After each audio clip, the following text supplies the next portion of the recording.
Greetings, my lovelies. This is Blake here, and welcome to my review of this brand new chair. Yes, at the expense of showing more of my apartment than I am comfortable with, I have decided to boast about this chair I recently bought at Office Max. My old one was pretty good for a while. It had a built-in massager, looked nice, was easy to handle, not very heavy. Was actually pretty easy to set up too. Unfortunately, I just kept it around maybe a year or two longer than I should have.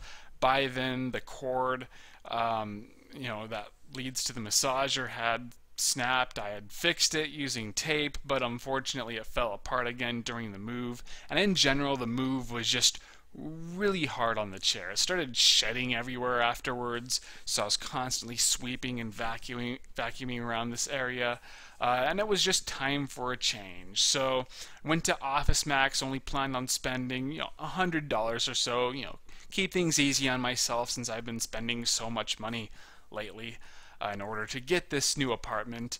And I ended up spending close to $300.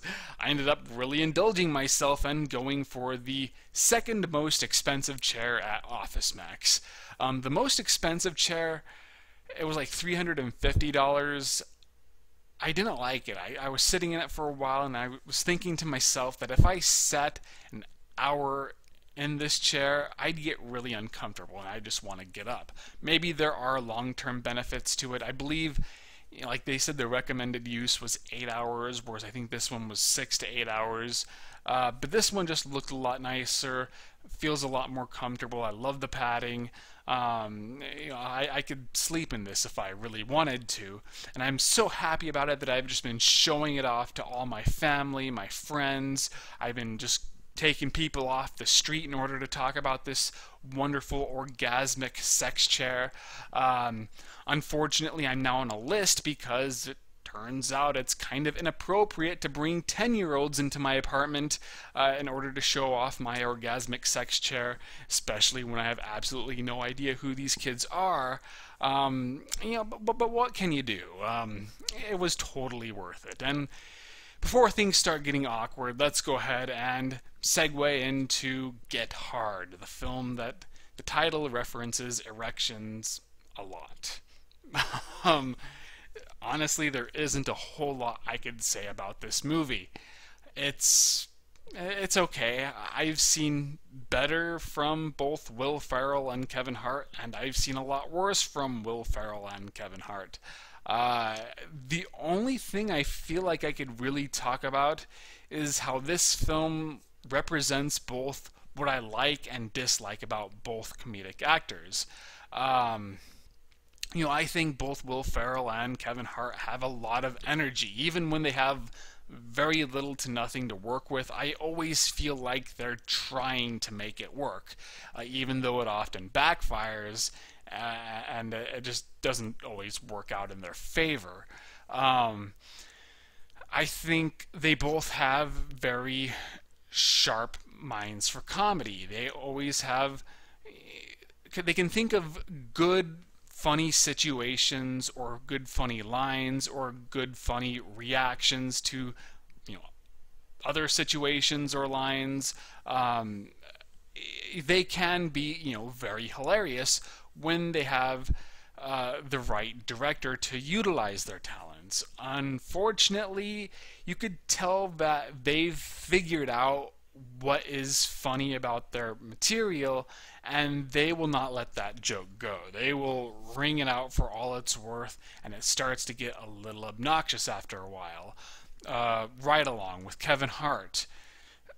He was really trying, but it just seemed like he was recycling the same joke over and over, and I got sick of it after a while. Will Ferrell, semi-pro, same thing. Now, I've seen both guys do a lot better, and I just attribute to the director, keeping them reined in, knowing when to let them go all out and when for them to scale it down, and what to trim out in the editing process and what to keep in. And this film it does have some really good funny moments, some very clever funny moments that I actually might remember. Unfortunately, it's like they realize how clever and funny it is, so they will just continue shoving, that funny moment down our throats over and over again to where you just start getting sick of it. Probably the most prominent example in this movie is, the whole joke with the title, Get Hard. It's obviously going to be used in a way to reference dicks. Now, the first time I really noticed it, it was actually pretty funny because they're using it in a context in like some gay meet. So what's funny about it is they keep saying, I'm going to get you hard and stuff like that, and they're like looking at them like, oh, whoa, we really probably could use the context of this conversation, and those awkward glances, and when they realize that they're being stared at and they get kind of uncomfortable, that stuff made me laugh. Unfortunately, at the end of the movie, they come back to it where Will Ferrell's like, you got me so hard, man, you got me hard, and he says it seemingly 20 different times, and just when you think it's over, he then alters the joke to where he says, for a moment I got soft, but then I thought about you and I got hard again. And I was like, oh god, are you seriously going to end on this note? It's really pretty obnoxious. So that was kind of a shame. Oddly, I think the part that made me laugh the most, the film treated as a really corny gag. It's Will Ferrell, he's saying that he went to Harvard and he overcame some really difficult challenges, and he's using this to sort of boost his confidence as he's getting ready to train for going to prison. And then Kevin Hart responds like, well, did they ever rape you in Harvard? And he's like, no, I think that's more of a Yale thing. And it's really dumb, but to be honest, the way he delivered that, it made me laugh, even though, Kevin Hart's just like looking at it as if it's the stupidest thing he ever heard. And the film is, once again, it knows that it's a really stupid joke, and you're supposed to kind of groan at it, but I thought it was pretty funny. There's a lot of ad-libbing, as you'd expect, and for the most part I thought it worked out pretty well. Occasionally it led to some inconsistencies with the characters, I thought. For example, Will Ferrell's character is kind of naively racist. It's not that he's malicious about it or that he looks down upon black people. He seems to believe in the stereotypes. You get the impression that he hasn't really been around a whole lot of African Americans or even just non-whites in general. So this leads to some awkward moments, and like I said, it was more naive than anything. But then the way Kevin Hart describes something that happened between them much earlier, later on in the movie, it made Will Ferrell's character seem kind of like an asshole, where he tried to get him fired for something really petty.